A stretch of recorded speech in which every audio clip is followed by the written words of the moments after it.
基本法確保咗一國兩制可以行穩致遠，令香港保持獨特地位。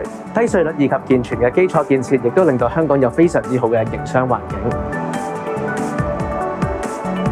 香港完善嘅法制，令經濟穩定繁榮。國安法令社會安定，自然更有利營商環境啦。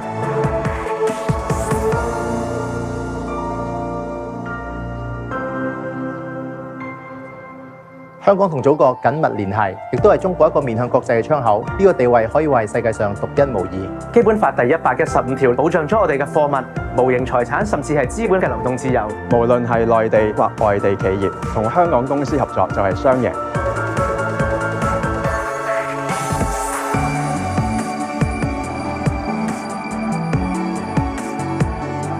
我哋香港人有國際視野，產品融合中西文化，靈活運用兩地嘅資源同埋優勢，能夠創造出更加高嘅價值。做初創有政府支持好重要。我哋喺2016年加入咗數碼港培育計劃，幫助我哋發展得更加成功。我相信完善嘅金融體系以及法治係非常之適合我哋喺香港建設我哋嘅業務。喺基本法嘅保障之下，香港喺大灣區開發之中擔任重要角色，可以見香港嘅年輕人機遇良多啊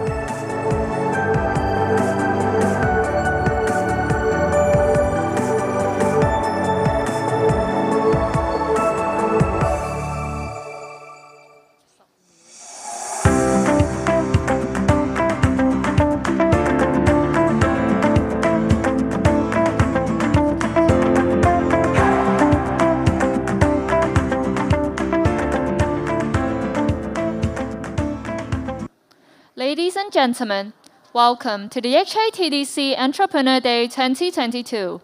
The session, Balancing E with S&G, will soon begin. This session is conducted in English. Simultaneous interpretation in Cantonese and Putonghua will be available. For physical participants, you may get a headset at the reception counter. Please tune to Channel 1 for Cantonese and Channel 2 for Putonghua. For online participants, you may select the audio channel below the video frame. You are also welcome to raise questions through the Q&A box. Selected questions will be addressed at the Q&A towards the end. Today, we are pleased to have with us Ms. Maria Ho, Chief Operating Officer, Microsoft Hong Kong, as well as Aedín O'Leary, ESG Consultant and Independent Non-Executive Director, TripleLine.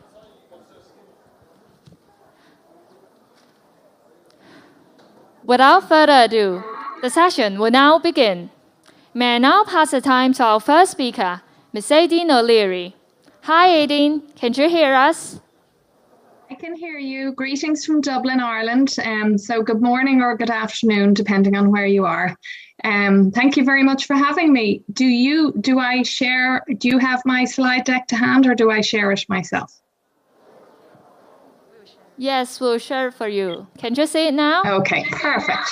Yes, I see it now perfectly. Thanks very much. Okay, well, I'm actually going to set a stopwatch for myself because I know I have 10 minutes to get through as much as we can to give you a flavour on ESG, what it means in a European context and beyond, because I'm I suppose, European representative here, why it has become so important in recent years, and to suggest a number of ways that you as a business can either get started on your ESG and sustainability journey, or if you're already underway, how you can keep it going. Next slide, please.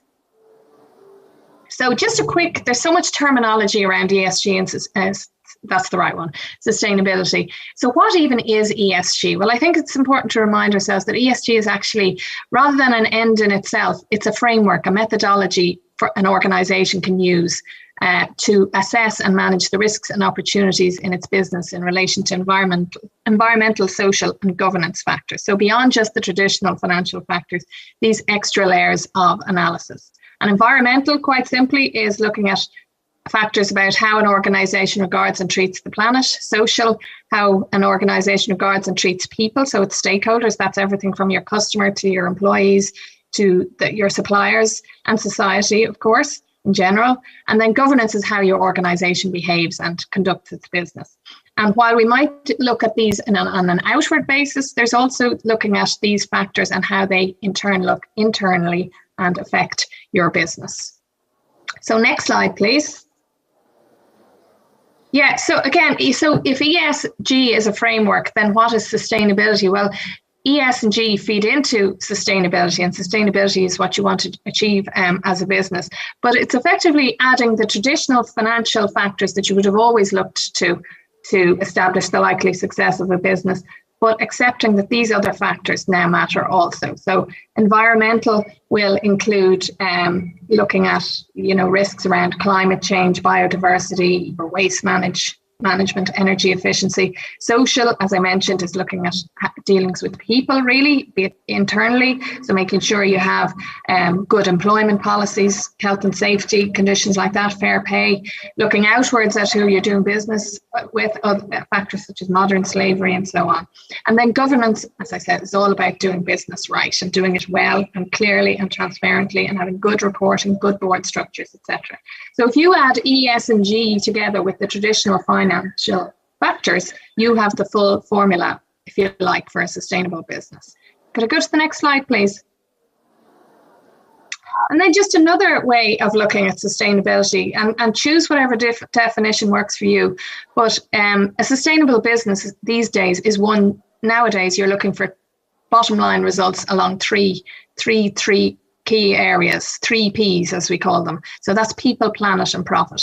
And if you're focused on results in people, planet and profit, again, that's a similar formula for sustainability. Next slide, please.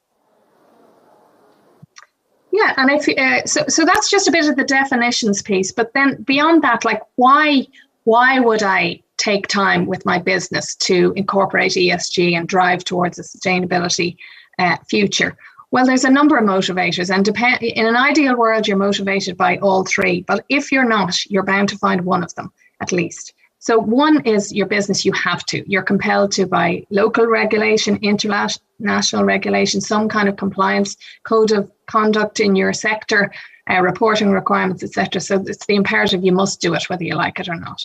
The second, and hopefully what motivates most of us, is the recognition that there's value to be had for my business by conducting myself with ESG metrics in place and focused on sustainability.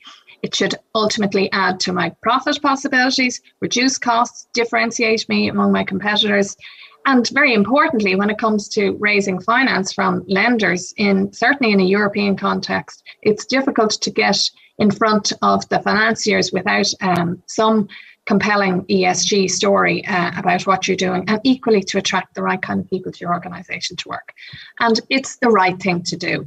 That hopefully is another motivator. So you can go from looking at this from I don't want to do harm to E, S or G, or I really want to do good. And to just bear in mind that you're trying to mitigate risk on the one hand, but also to unlock opportunities. So there's a strong case for doing this in my view. Next slide, please. Yeah, so assuming you agree with me on all of this, what do you really need in key ingredients to get started? And we'll look through a number of these. So having the right mindset in your organization, the competency around it and understanding where you want to be in terms of sustainability for your business, charting out your course, so setting course, and who's going to be the captain of that journey, who's going to lead and who's going to be the crew. Next slide, please. Yeah, so the right mindset is about shaking off the negativity. And certainly, as I say, there is no point spending time bemoaning the efforts that you have to go to and the lengths you have to go to incorporate ESG, because it's just kind of inevitable. So if you can shake off the no, we should attitude, seeing it as a burden, to we must, we can, and we will, that's a great start in your organization. It's easy to get caught up in the short-term outlay, be it in time, cost, resources, and to be put off by that. But if you can try and see the longer term picture and the value it potentially creates, that's the kind of mindset you want heading into this. Next slide, please. Understanding the terrain. Now, this can mean any number of things. I would ask any organization, look around your organization, see what kind of competencies do we have in this space already. So have we skills in relation to ESG on the board, within management, across the organization? Are there certain gaps to be filled? do we, using the people with the skills, understand what we want sustainability to mean for our organisation? And as I mentioned, charting our course. Next slide, please. Yeah, and what a number of organisations, and you'll see this if you look at the sustainability strategies across any number of companies, and all of this kind of information is available when you go into a company's website and search for their sustainability strategy. But a lot of organisations in the first instance look to the UN Sustainable Development Goals, which were developed back in 2015, almost like a to-do list for the world to fix the problems of the world. So if you're a food company, for example, you might be guided by, when it comes to sustainability, by, say, goal number 2, zero hunger, among other factors. That may really jump out at you as an area where you want to impact. If you're a services company, say a financial services company, you may be more about well-being, gender equality, climate action. Some of those factors may jump out more at you for important to build into your sustainability strategy. But it's important to be cognizant of them all. But you'll see, as I say, look at other companies, how they articulate their sustainability strategies around these. Next page, please. Yeah, and if you really want to keep it, link it all to E, S and G, the various SDGs or Sustainable Development Goals can fall under these particular pillars, and some of them appear in more than one pillar, like gender equality, for example, would be in governance and social, for example. Next page, please. And ultimately, what ideally you want, if you're setting out on your sustainability journey and throughout, is you want to be able to put together a template like this. You know what your vision is. You've identified 3 or 4 key focus areas for your business, and within each of those you have actions and key performance indicators. And so it's very clearly mapped out where it is you're trying to go to. And if I had time, I would show you samples from lots of different companies. But Dr. Google, if you go, you'll see a lot of companies have successful companies have set out their stall this way. Next slide, please. So assuming you're with me so far and you're agreeing to get started and you've conducted the initial kind of mapping and charting and understanding where it is you want to go to, what should be the next steps? Sorry, I'm really running out of time. There are quick wins to be had and try and find those easily. I'll go to the next slide and we'll cover some of these in greater detail. These slides will be available to you afterwards. So calculating your carbon footprint. D, E and I statistics, getting those on board composition, etc. Next slide, please. Roles and responsibilities. Make sure somebody takes ownership for this and everyone understands who's doing what. Next slide. Start getting familiar with the reporting frameworks because they're going to guide how you tell your story. So understand what's applicable in your area. A number of organisations would instantly look at the Global Reporting Initiative and ISSB and CSRD because they're, sorry for all the acronyms, but they're going to influence what happens next. Next page, please, before I wrap up. I'm going to leave you with some financial stats. The question of does ESG compromise performance? I don't know if I'm being cut off here or not. It looks like my time is up, but I hope you found that whistle-stop tour of interest, and now you're going to get into the meat of it because you're going to hear live examples from Maria about how it applies in her business. Thank you so much. Thank you, Aedín. Thank you, Aedín, for the sharing. Please stay online for the Q&A session later. Next up, we'll have Ms. Maria Ho, Chief Operating Officer from Microsoft Hong Kong. Maria, please. Thank you. Hello, everyone. It's great to see you all here in person. I actually would love to have all these in-person events. So can you please help to roll my slides here? Okay, so I guess just now Aedín has shared with you the definition of E, S, and G. Actually, what we see is that all these elements are actually supported by technology to help you to move faster and have greater impact.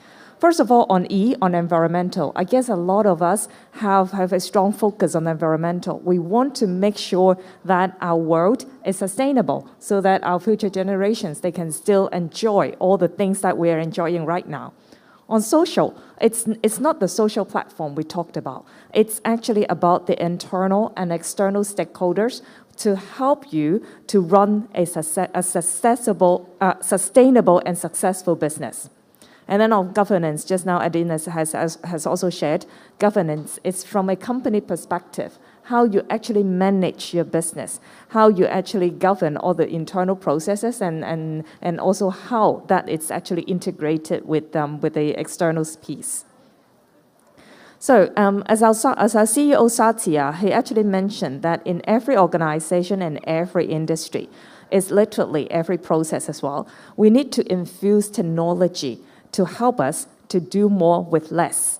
I think everyone will agree the resources in the world is scarce. So facing this problem of scarcity, we need to leverage what we have, leverage the resources, and to maximize the impact and maximize the outcome.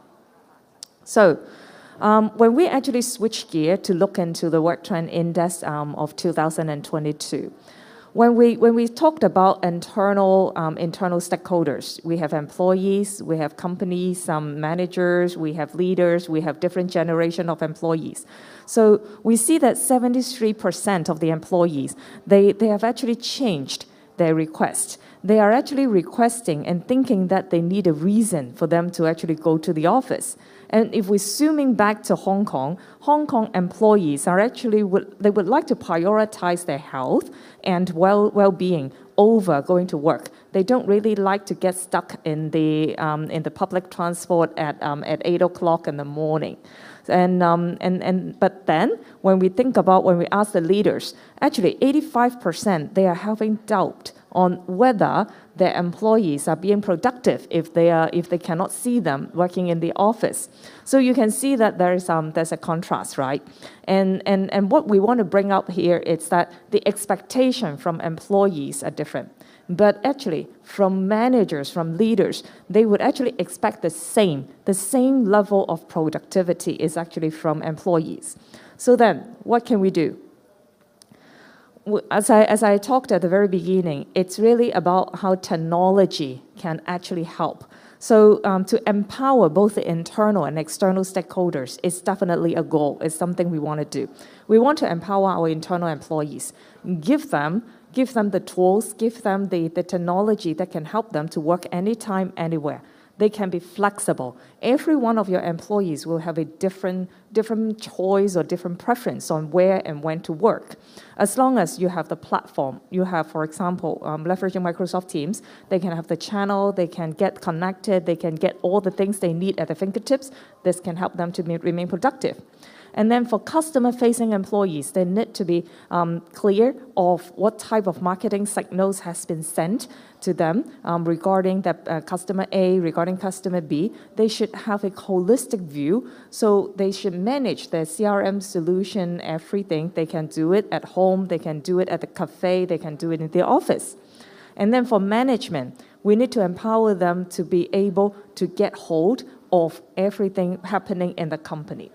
Dashboard, it's something we always use to pull all the data together to give the aggregated view to management so that they can impose certain type of governance, they can run the business in a way that is efficient to them.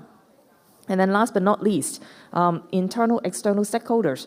From Microsoft perspective, we think technology should not leave anyone behind. So we should have the technology for all sectors, including students, the underserved, those with disability. So everyone should be able to get hold of the technology to help them to be productive and to contribute to the S here. And then some examples. I know all of you, we have a lot of entrepreneurs here, a lot of startup experts here. So when we think about engaging our employees, allowing them to also engage with others. A collaboration platform is very important.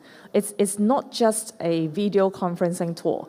It's actually a platform which you can store all your chats, you can store all your files, you can have every of the notes, the meeting notes there, and then even if you miss a meeting, you can do a search, and from the transcript, you can get back all the information you need.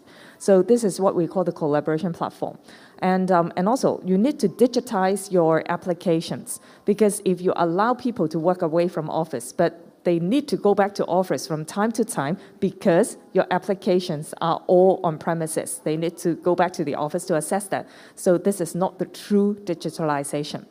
So digitizing operations, we can leverage tools like, for example, Power Apps. These are some low-code tools that very simple business users can do drag and drop using the canvas to build an application. For example, we can use that to build the annual leave application process. We can use that to do the expense claim process. So any process you can think of, you can actually leverage the tool to build it yourself. And process automation. There are a lot of readily built CRM and ERP solutions which you can implement. This can help you to integrate different systems in your company and different processes to actually help you to manage your systems better. And very importantly, we see that if we can actually integrate all these systems, it will actually help you to save a lot of the cost in terms of pooling data from different systems because they're already talking to each other. And then and at the bottom part, engaging employees. This is actually one example. I guess it's me having the Christmas party with my team over Teams. At the time, if we cannot have large group gatherings, somehow virtual interaction and bonding with employees are also necessary to keep us keep the feeling we are still in a one team, right? And then very importantly, on secured workplace. So while we allow our employees to work anytime, anywhere, we need to make sure all our handheld devices are actually being protected. It's like, for example, the firewall, what we talked about, right now we call all the endpoint security. We need to have those in place for all the mobile phones, all the laptops, and so that our employees, they can use. And recent technology, we see that it's somehow what we call a Windows 365. Actually, when employees are using any type of machines, they can actually leverage the Windows, which is stored on cloud. Then when they log in, they will pull the Windows down to their machine. And then when they switch it off, the entire window is being captured and stored back in cloud. So there's nothing left on the device. So this is actually one good measure to help us to better manage our employees when they're using multiple devices. And of course, data-driven insights is that while we have all the systems integrated together, for management, we can easily pull things together. Think about if you have the calendar invite every day, you will be able to draw the insights telling you that how are you using your time. Are you having enough me time, or are you having too many meetings? Are you spending enough time with the collaborators that you identified yourself? So these are all the insights that individuals we can leverage, as well as management we can leverage at an aggregated level, because privacy is very important, one thing we need to bear in mind. Okay, so I talked a lot about different examples, and actually in Microsoft, this is just a glance of it. We are offering a full suite of all the tools, starting from the productivity tools. I think many of you have heard about Microsoft 365, the Microsoft Teams, and then together with the employee engagement platform, the Viva platform, and I talked a lot about the Power Apps, which is on the employee apps and portal side, that you can build a lot of different applications. And these are all in the low-code environment, which is very easily built by business users. And all these are richly protected end-to-end by the security. So this is what we actually say by one platform integrated and do more with less. And lastly, I want to quickly go through is that on the S part, on the sustainability. Of course, when we talked about sustainability, you may think about there's a lot of things we need to do, but somehow you can consider it's the Cloud for Sustainability, where we have the templates leveraging our own experience. Because Microsoft, we have actually started our sustainability journey back in 2012, and then with our experience, we build that into the tools. Okay, so again, one platform. So this is also, we have some partnership with local enterprise to jointly go with the ESG motion. But then, very importantly, one thing I want you to remember, it's not what technology can do. Technology is just a platform. It's always as what you want to do with technology. Okay, that's all I would like to share today. I know we'll have the Q&A session, right? Thanks, Maria, for your sharing. We'll now come to the Q&A session. For our audience on-site and online, you are welcome to submit your questions through the Q&A box next to the video frame. So, here comes our first question, which is addressed to Aedín. The question is, are the three pillars, E, S, and G, equally important? Aedín, any thoughts?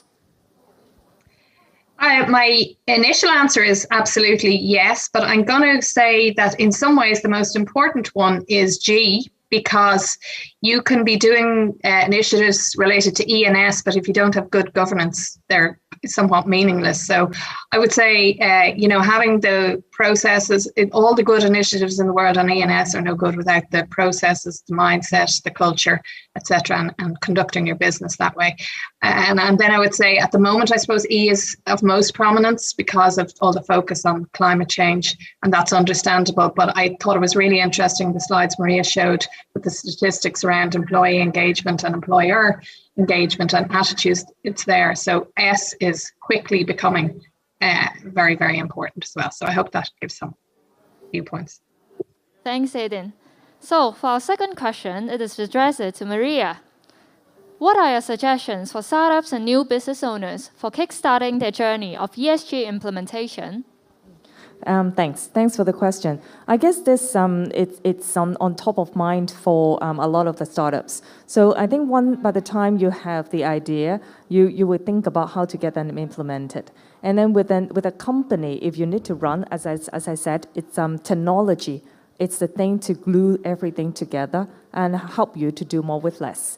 So think about the governance part. If you need to manage your business, you first need to know what is happening at your business. So if everything is just on paper, it's very difficult for you to actually get all the things at your fingertips and get the statistics going, right? So when you have things, when you have applications online, then you'll be able to have the data extracted automatically, and this can help you with the governance. And people also think about, hey, I'm just a startup. What about I just host everything on premises using some computers, which is maybe more economical. You may think about that. But however, if you think also from the sustainability angle, having those the computer ourselves, having the server rooms ourselves, this is not really at the standard of the environmental friendly. So we actually encourage everyone to actually leverage the cloud technology. Cloud service providers like Microsoft, we have already done all the work. We have built sustainable data centers. We're leveraging all the reusable energy. And then from moving to cloud, research has actually showed that you are actually reducing 98% of the carbon emission. So this is also one motion, one action I would encourage all the startups to think about moving to cloud for that. Thank you. There's one more question for both speakers. The question is, how to review the effectiveness of ESG initiatives of a company? Anyone would like to share first? I'll have a go at that. Mine is going to be a very kind of holistic answer, really, which is if it's all going well on that front, you should be able to almost feel it in your organization, in that from your different stakeholders, in that you should see it through, in terms of your employees, how they are, how your customers react, how you're getting access to capital because and lenders are happy with you, and same with investors. So someone put it to me the other day that if you don't have an ESG or sustainability story, well, that is your story. So have a story, have a clear story. I haven't commented really on the metrics there of an effective ESG system, but I just think it's important to kind of say that that's how you will tell holistically if things are going in the right direction. Yeah, totally agree with Aedín. So every company, no matter it's a startup or a well-established company, the story or the mission or the culture, it's actually very important. It's the center of everything. So with the story, with the mission we want to do, then it goes back to the governance part. Are we able to review? Are we able to know how well we are doing?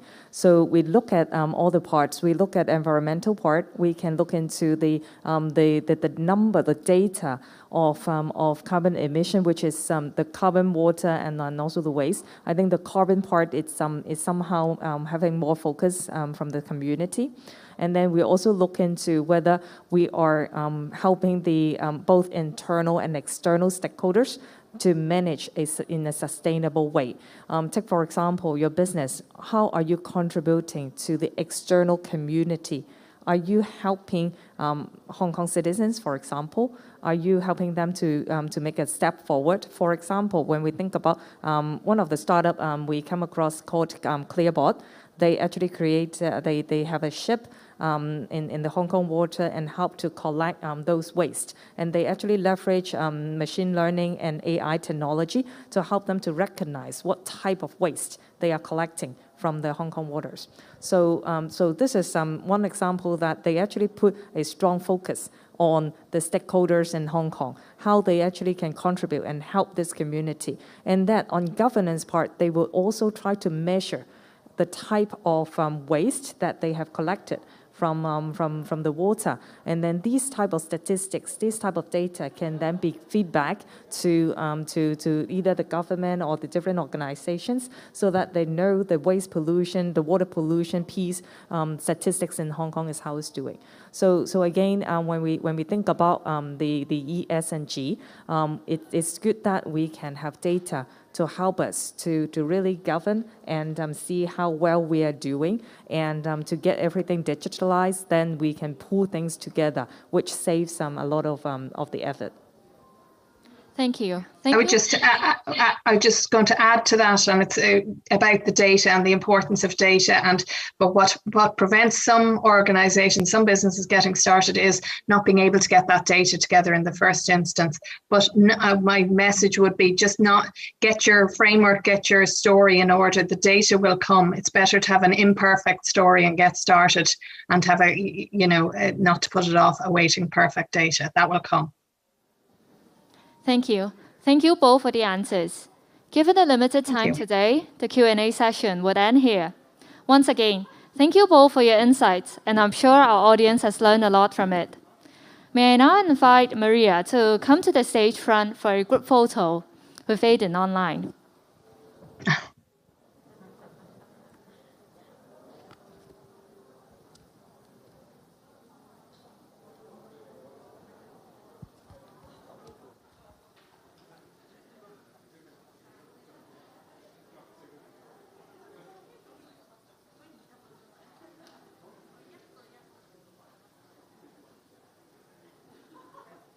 Thank you.